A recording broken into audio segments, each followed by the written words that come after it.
Okay, we are live. Go ahead, Deb. Thank you. Thank you, Logan. Okay, welcome everybody to the Volvo Ocean Race Newport stopover. Thank you for joining us today while we connect to the Schmidt Ocean Institute, where we're going to talk to scientists aboard the research vessel Falkor in the Pacific Ocean. I am Deborah Schmidt. I'm a marine technician aboard Falkor. And I'm also joined today by Lucy Hunt, the education program manager with Volvo Ocean Race, and she's going to help us out later with questions as she's going. We'll have an opportunity later to ask questions. Sorry.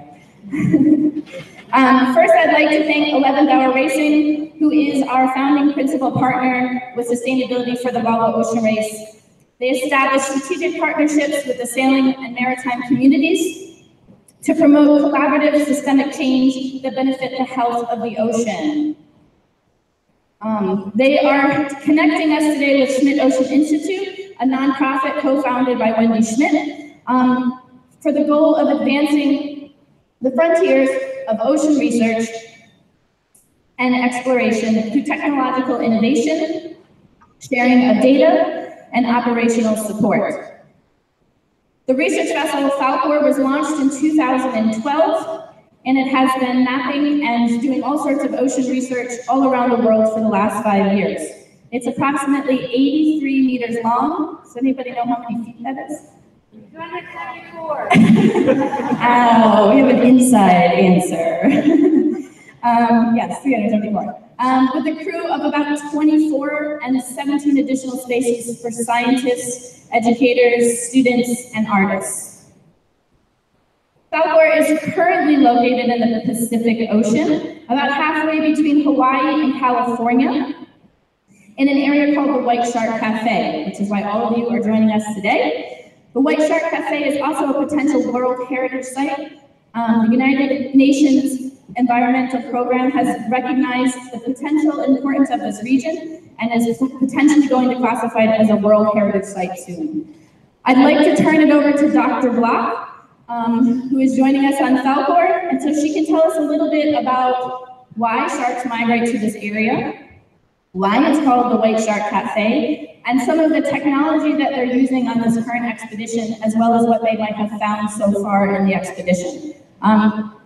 Dr. Block, I'm going to turn it over to you. Okay, I just want to do a sound check. I can hear you loud and clear. Okay, we're aboard Falkor. Can you mute your can you mute? Okay, let's do that again. We're aboard Falkor. I think you can see the screen. We're in the middle of the Northeast Pacific, about halfway between Hawaii and California. And we're in a location on the Falkor with, the reason we're here is large white sharks brought us to this location. So let me tell you how we got here. Stanford University, along with my colleagues from the Monterey Bay Aquarium, the University of Delaware, NOAA, and the Monterey Bay Aquarium Research Institute, we're out here studying white sharks that we've been for 20 years examining on the coastal California coast. And by putting tags, scientific tags, 20 years, they spend half their life in the open ocean. So we asked the Falkor if we could come out here and study the white sharks in their epipelagic, their open ocean environment with all the tools that are aboard this ship. And so that's how we got here. We followed the sharks. They took us here, and the white dots on the map up here on the chart, these white dots represent individual white sharks that were carrying a satellite tag that was released during this cruise. And we're doing a survey in the cafe around the different white sharks oceanographically with physical devices that measure the current, the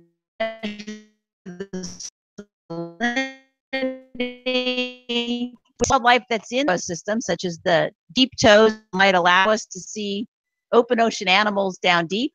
We're using an ROV that's very sophisticated aboard to get a visual survey And then for the very first time, we think we're using eDNA, environmental DNA, in which when two scientists on board are actually sequencing the DNA and identifying whether white sharks and other animals are present. And then finally, the last technology that we're using is ocean acoustics. So most of you know that if we want to see life in the sea, it's very hard to examine what's beneath the ship. And so the ship itself has a transducer putting out sound. You use those on your Volvo sailboats. It's an echo sounder. Ours is a sophisticated echo sounder that allows us to hit targets that enable us to see what are the prey species that might be here below us. So to sum up what we're doing, we're trying to understand an open ocean ecosystem. What is it that's attracting them?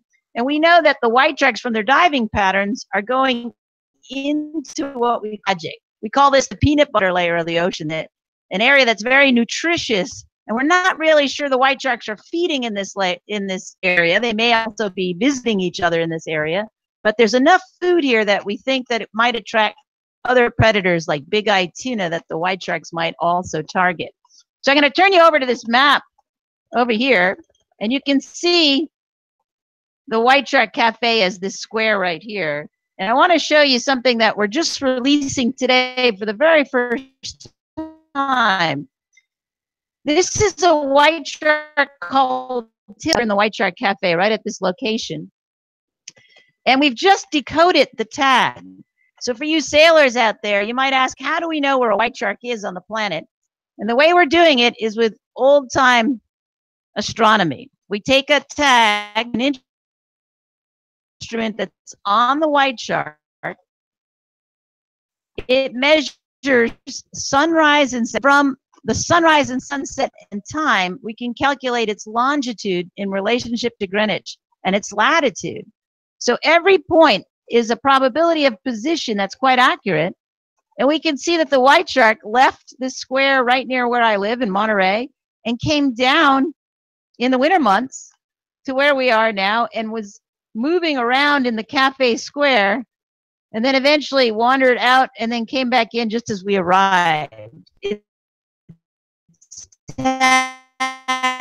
popped up, showed that information. I'm going to show you just a couple of more tracks that we just got back. Tilden was a male. This is a female track, a track of a shark called Teresa. She too left the California coast back in the fall after we tagged her. And check her out. She went down, took a big wandering track almost towards Hawaii, and then she came up and then came to the cafe and did pretty much a figure eight. So she's a female shark, and she too ended up at the cafe. We call this shark Heffalump. Heffalump happens to be a female who likes to eat our decoys. So she's a very big, aggressive shark. She's fall. Speak a little bit slowly. Okay. And she was tagged in the fall. Her tag went down into the cafe. She spent months here. And then she came back all the way to Monterey. We just got her tag back too. I'm going to show you one more tag. This is Francis. Francis is down. Francis came down in the winter, and Francis was just arriving at the cafe when we collected his tag a day ago. Pretty cool. So just a few more things to show you. In addition to the track, the tags provide an extensive view of the white shark diving in the water column. So here's the white shark coming down into the cafe and making a ribbon of color, and that's the shark diving down as deep as 500 meters, so 1,500 feet. Down deep into the cafe. Foraging. We'll skip over that. And then in addition to to looking at the colors of the ocean in terms of temperature, warm at the top and cool at the bottom, we can see how fast the white shark is diving. We can see its ability to move up and down. And so when the shark is in the cafe and diving deep, we get a lot more velocity on the shark in our tags. So what we're learning is the sharks take a slow moving behavior out to the cafe. They amble out here near the surface. When they get to the cafe, they dive up and down. And when they dive up and down, they're using a lot of energy. And we think they're out here potentially to forage, but we're not entirely sure to track the ocean environment. So this is a sail drone, a very new instrument. I hope you can see it up here, made of carbon fiber. These are equipped with 32 sensors, including a transducer that's sending sound into the ocean, allowing us to visualize the prey. And we're able to see from the sail drone and sound as it goes down in the water column and comes back up. And so this is helping us remotely visualize the prey. What we've collected from our toes that are in those layers, the echo sounders from the ship and the sail drone here. So we've got some mesopelagic fish, some deep water shrimp, and we're collecting these, but we're also sending down Sebastian to visualize these. All right, so are those cool? Pretty cool, but we're not really sure the white sharks are eating those. We know that these prey layers are attracting other predators, and the big question is, are the squid that might be eating some of these animals, or are the sharks here for other activities? Then finally, we've got some remote views called gliders, and the gliders are going through the ocean, and they're actually going up and down, getting layers of oxygen and temperature and salinity. So I'm going to just stop there for a moment and turn it back to the audience to see if there's some questions to get a back and forth. I've got an oceanographer, Jan Whitting, part of the team, sitting next to me. So let's see if you have some questions before we continue on with some of the results. Yes, thank you so much, Dr. Block. Does anybody have any questions for her? I know that was a lot of information. It's very challenging for the sound in and out. This is what we have to deal with when we're in the middle of the Pacific Ocean at times. The internet can be a little bit spotty, but most of that was pretty clear. So the three big things of technology they're using, the sail drone, the tags on the shark, they've learned that the sharks, the females and the males, both dive at different depths and at different times, and they're potentially foraging. So is there any questions anybody has for Dr. Block or her colleague? Can you hear us okay? Yes. Okay. How close is that to the sort of classic garbage place and stuff? It looks like in the same part of the Pacific. Is it very close to that area? So the question, Dr. Block, is, do you know how if the White Shark Cafe is at all close to the area of garbage in the Pacific Ocean? Yeah, that Pacific garbage patch is a little bit in a different spot than where we are. Luckily, our white sharks aren't experiencing a lot of plastic in this region. We haven't seen a ton of plastic, so it's pretty pristine out here. Good. Yes. How many sharks have you tagged? So the question is, how many sharks did you tag? That's an excellent question, and the numbers are as follows. Good question. We put 37 satellite tags down on its side. So the white shark gets tagged with this microphone-sized object. A little dart holds it in the white tag, rides on the white shark underwater, records data like a computer. And then on the day that it's programmed to come up, one of the first ones was on my birthday, so that was pretty special. It turns on its side, and the tip of the microphone is a float, a syntactic foam float, and it comes up to the surface, and then it sends data to a low Earth satellite called Argos, the one that helps us get rescued if we ever have a difficult time in a boat. And so the Argos satellite can pinpoint that tag. Steve has helped here by providing one.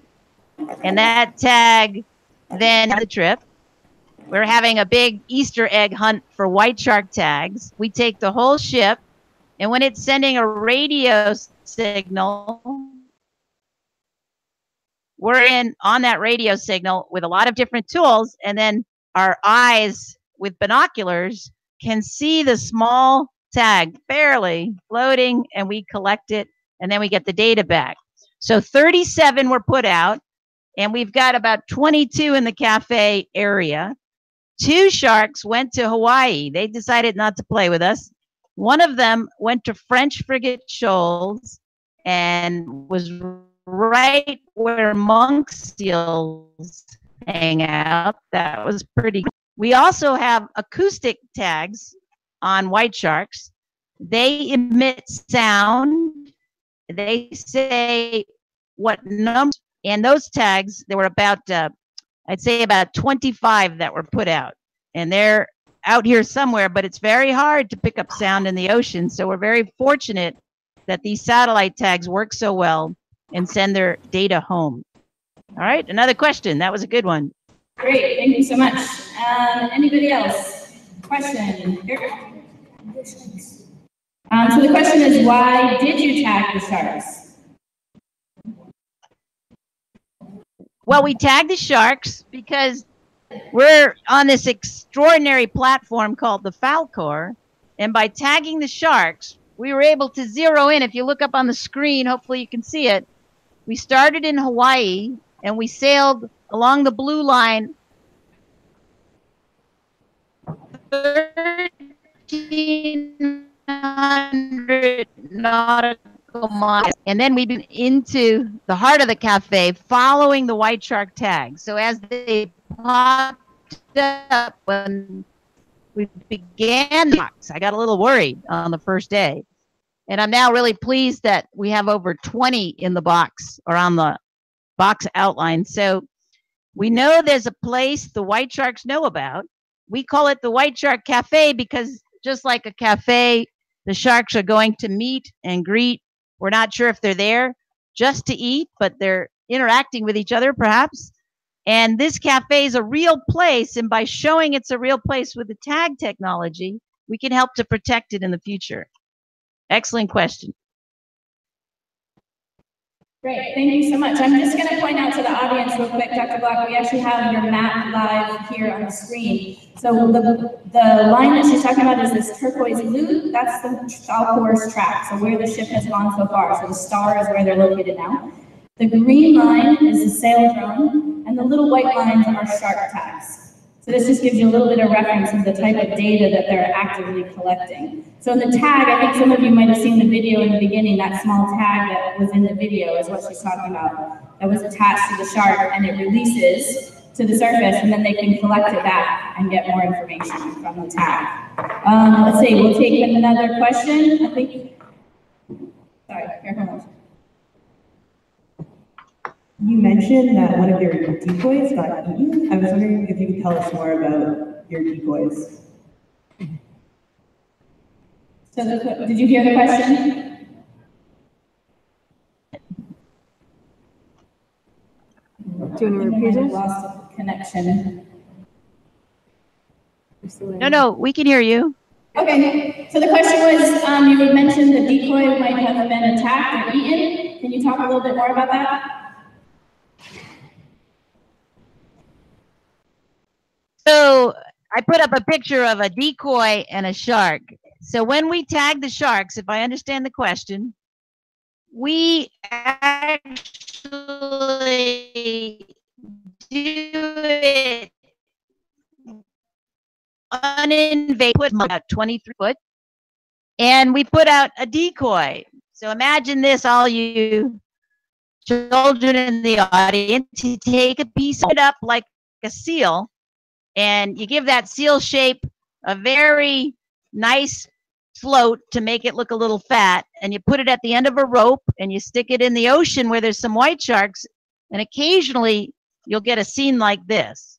So this is a shark like Heffalump who's come up to the decoy and thinks it's a seal and is trying to eat the decoy. And if we wind in the decoy on a fishing line quickly, we can bring Heffalump right to the boat where we can then have away with our tag, with our satellite tag. And that's how we get these sharks tagged. Heffalump had a tendency to hold on to the decoy, whereas no other sharks, they're very smart. They'd hit the decoy, figure out it wasn't a seal, and they let it go. But Heffalump twice swallowed our decoys and was a little tricky once in a while with those decoys. So she's a very aggressive shark. Thank you so much. I believe Lucy has a question for you.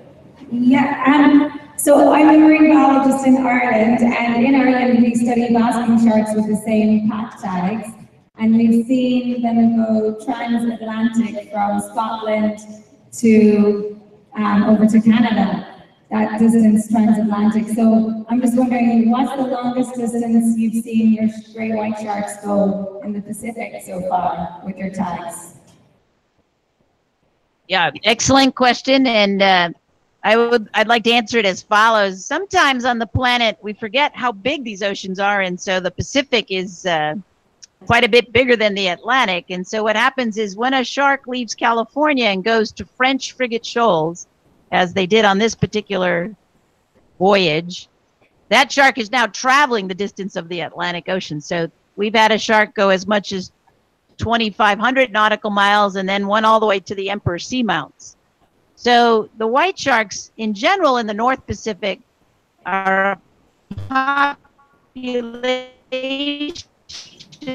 that has arrived. 2 or 3 white sharks, a whole population wandered over, first potentially to Hawaii and then over to North America.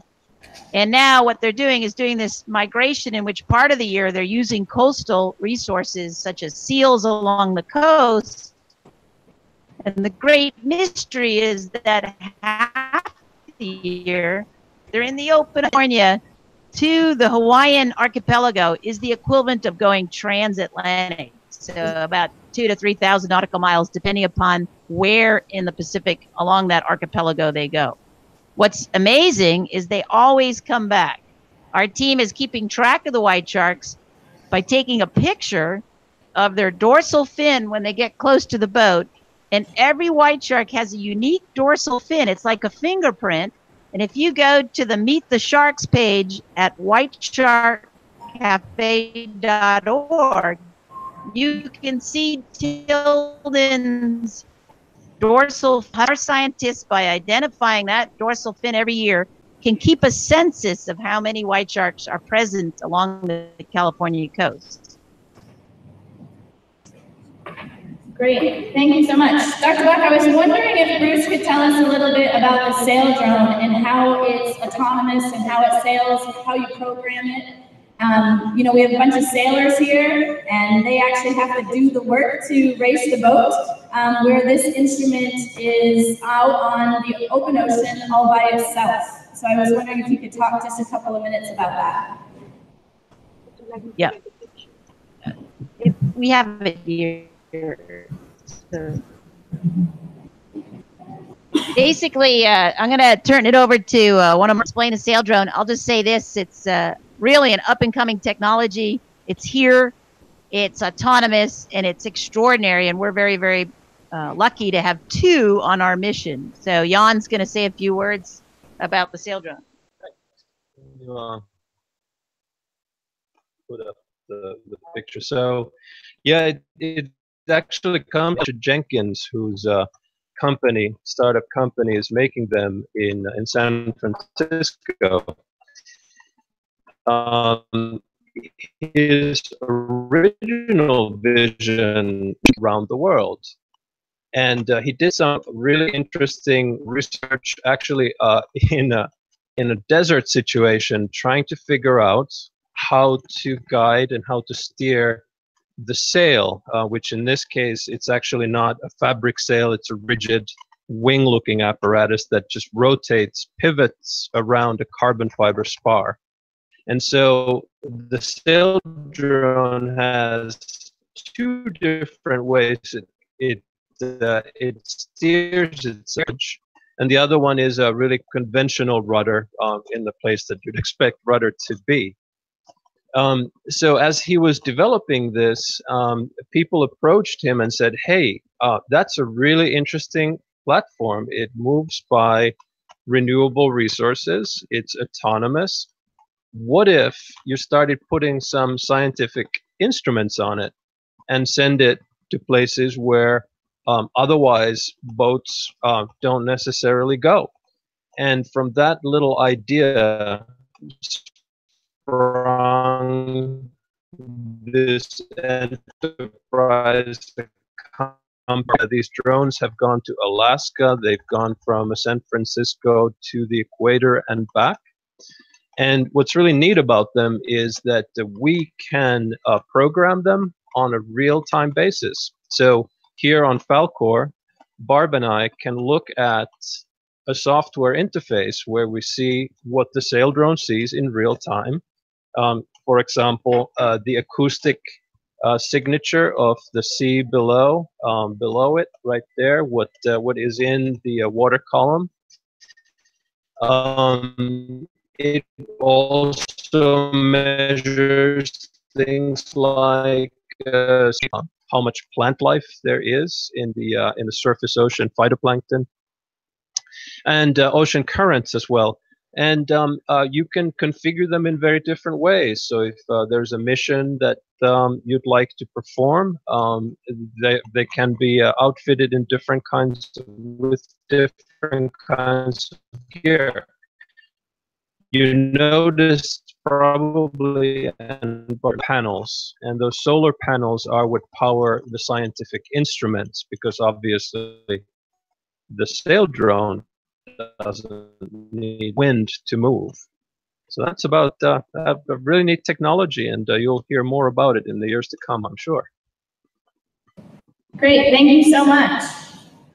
Thank you, Jan. Thank you, Jan, so much. So just to recap, I know the internet connection for us is a little bit slow, and it's hard to see the screen, so I apologize for that. You can go on Sail Drone's website and learn all about it. There's actually a small little model of it in the Vestas 11th Hour Racing team base, so if you want to take a look at what one looks like. But yeah, so they're fully autonomous, and the scientists get data back from them as they traverse through the water. They can change the mission, they can send it to new locations, and they can get the data in sort of an overview snapshot daily of what it's collecting. So thank you so much for all of that. I'm going to take one more question, and then I think we're going to let the ship go. I'm happy to answer any questions about the Falkor. I'm a full-time crew member on board, so if anybody has any questions about that. And I have one more question.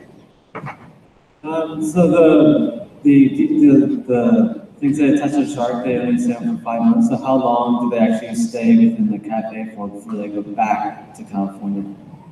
Great question. So the question, if you guys heard it, I hope, is how long do the sharks stay in the cafe before they go back to California? Yeah, that's an excellent question, and it's so let's use Heffalump as an example. Heffalump's a female shark. She was down here early, so she came as early as wintertime and spent 3 to 4 months here, and actually was headed back the day we arrived. So I'd say it varies between sharks, spending as little as 2 months here, and some of the sharks are spending as long as 6 months here. So there's male and female white sharks, of course, and each gender behaves differently.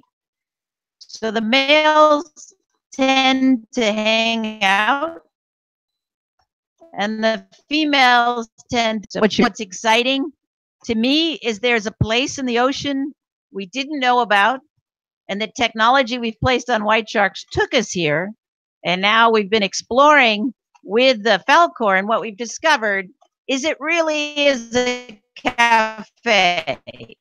It's filled with a deep tunnels, and we can't see it from the satellite.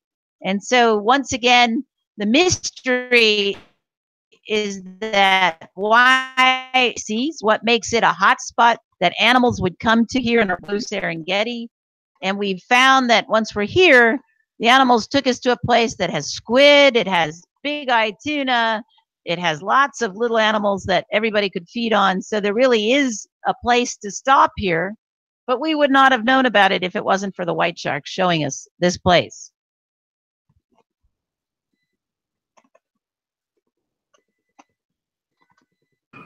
Great. Are you there? Yes, we are. Sorry, just unmuting.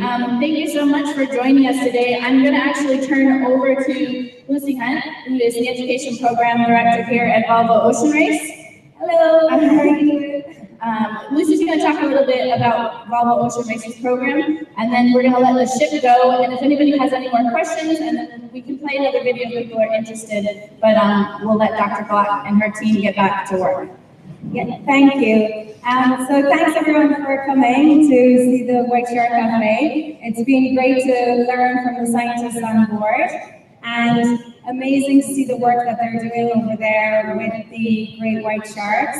The great whites are a fantastic bio-indicator of ocean health, as are other species like the albatross, like our race mascot Wisdom here. And it's really great to look at the different technologies that they're using now and to understand about the biology and the life cycle and life history of these animals.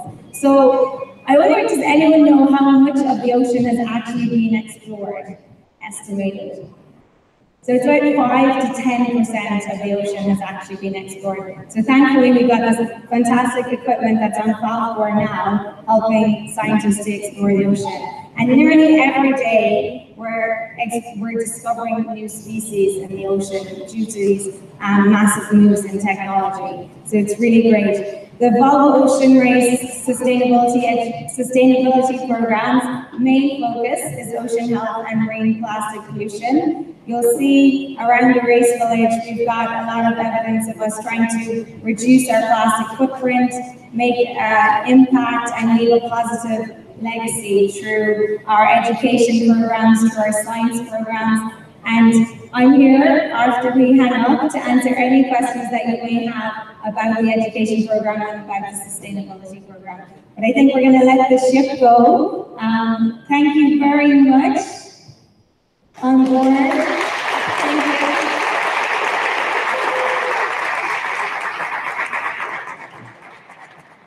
Hi, Falcor. Thank you so much for joining us today. Yeah, we want to say that we're you. And can you still hear us? Yes, go ahead. We just want to say we're really proud of all the Volvo ocean racers. Both Jan and I are sailors, and we've been following the race. We particularly admire everyone who's involved and the capacity it takes to sail around the globe, especially on such gorgeous Volvo boats. So thank you very much for participating today. And if you have questions, write into our website, whitesharkcafe.org, or stick with us on the Schmidt. Okay, thanks guys so much. So we're going to play